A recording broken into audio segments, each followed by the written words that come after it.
The ocean was everything to Jenna. Growing up on the coast, she'd spent countless summers on the beach, swimming in the deep blue and soaking in the salty air. But after moving to a new city, she had drifted away from the sea.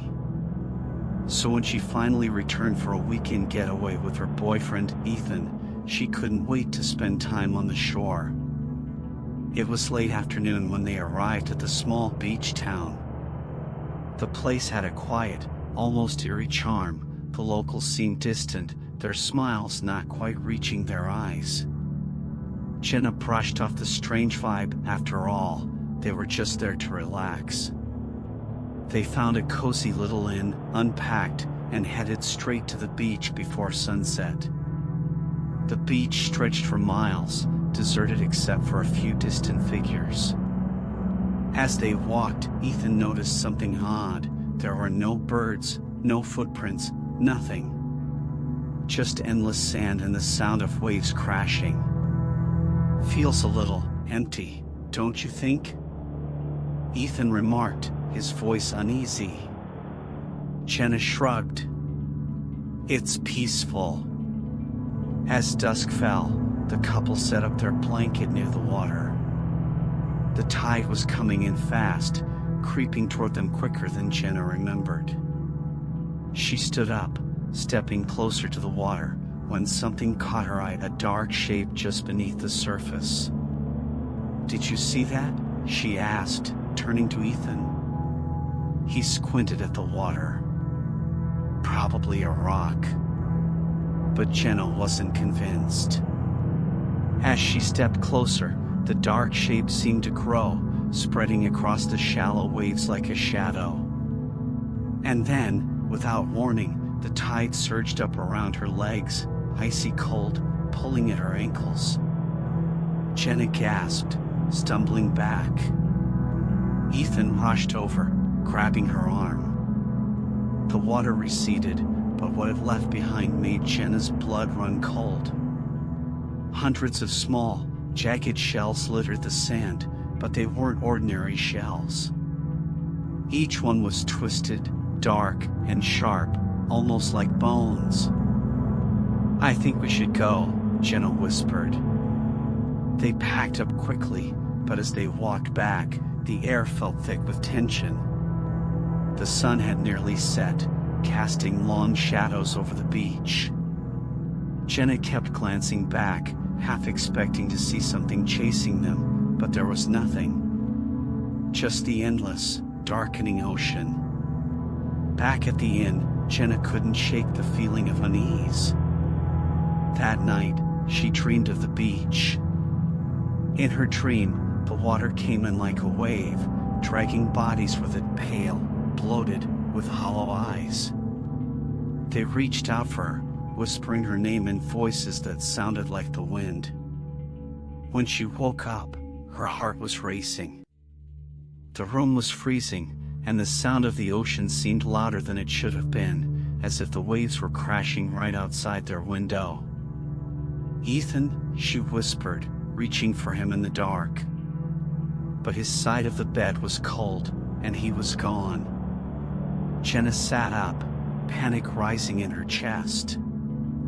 She rushed to the window and saw it. The ocean had risen, impossibly high, swallowing the beach.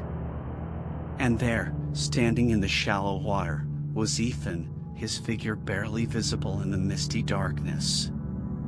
She ran outside, barefoot, her heart pounding. The water was up to his knees, but he wasn't moving.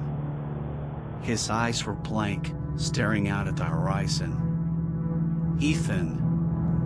Jenna screamed, but he didn't respond.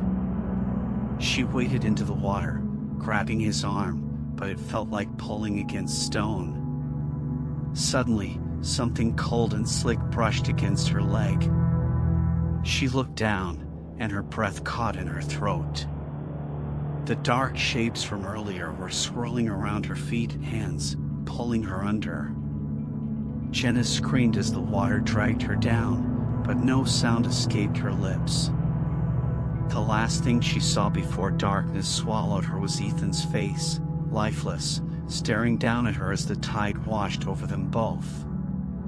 The next morning, the locals found their blanket, their shoes, and their belongings, but no sign of Jenna or Ethan. The tide had taken them, like it had taken so many others before. In a small coastal town nestled between rocky cliffs, the legend of the fisherman's curse was whispered among the locals. It was said that years ago, a group of fishermen ventured too far out during a storm and never returned. The town mourned them, but no one spoke of the real horror, the curse they brought back with them, a curse that haunted the shores to this day. Emily had heard the stories growing up, but she never believed them. She was a rational person, a marine biologist visiting the town for research. She rented a small beachside cabin, eager to study the unique tide pools along the coast. Her first few days were peaceful, filled with exploration and cataloging marine life. But on her third night, things started to change. It was around midnight when she heard a faint tapping at her window. At first, she thought it was just the wind or the sound of waves hitting the rocks. But when she looked outside, she saw nothing. The beach was eerily quiet, the moonlight casting long shadows across the sand. She shrugged it off and went back to bed. The next morning, as she walked along the shore, she noticed something strange. There were footprints in the sand, leading from the water's edge to her cabin, but there was no one else around. The prints were large, like those of a man, but they were uneven, as if the person had been limping. As she followed them, a sense of unease crept over her. The footprints led to a nearby cove, where the remains of old fishing boats lay in ruins. The locals had told her this was where the fishermen had launched their final voyage. Suddenly, the air grew cold, and the hairs on the back of Emily's neck stood up. She felt like she was being watched. She turned to leave, but before she could move, she heard a low, raspy whisper carried on the wind. "Help me." Emily froze, her heart racing. The voice was close, too close. She looked around, but the beach was empty. "I must be hearing things," she muttered to herself, backing away from the cove. But as she turned, she saw something that made her blood run cold. There, half buried in the sand, was a tattered old fisherman's jacket. The fabric was worn and faded, but it looked freshly placed, as if someone had just dropped it there. Emily's instinct screamed at her to leave, but curiosity got the better of her. She knelt down, reaching for the jacket, when a cold, wet hand shot out of the sand, grabbing her wrist. She screamed, stumbling back as a figure began to rise from the sand.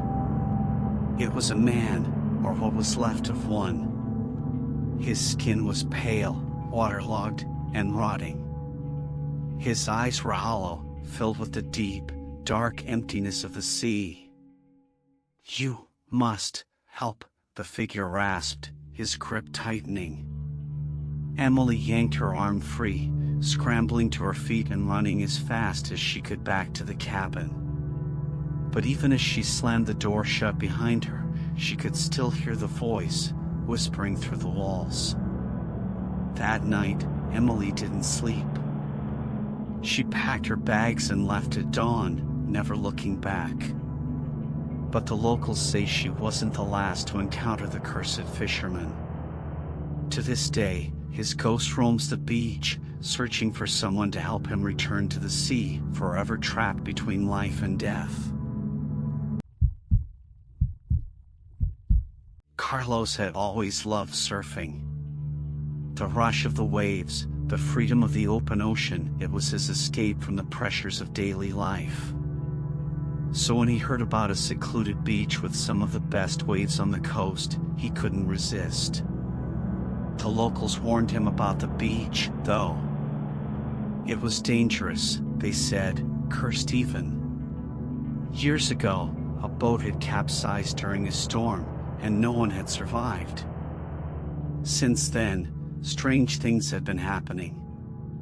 People went missing, or worse, came back changed. But Carlos didn't believe in curses. He chalked it up to superstition and set out for the beach early the next morning. The waves were perfect, crashing against the shore with a steady rhythm. Carlos paddled out, feeling the adrenaline surge through his veins as he caught his first wave of the day. But as he rode it back toward the shore, something strange happened. The water beneath him seemed to shift, growing colder and darker. He wiped out, tumbling into the icy depths.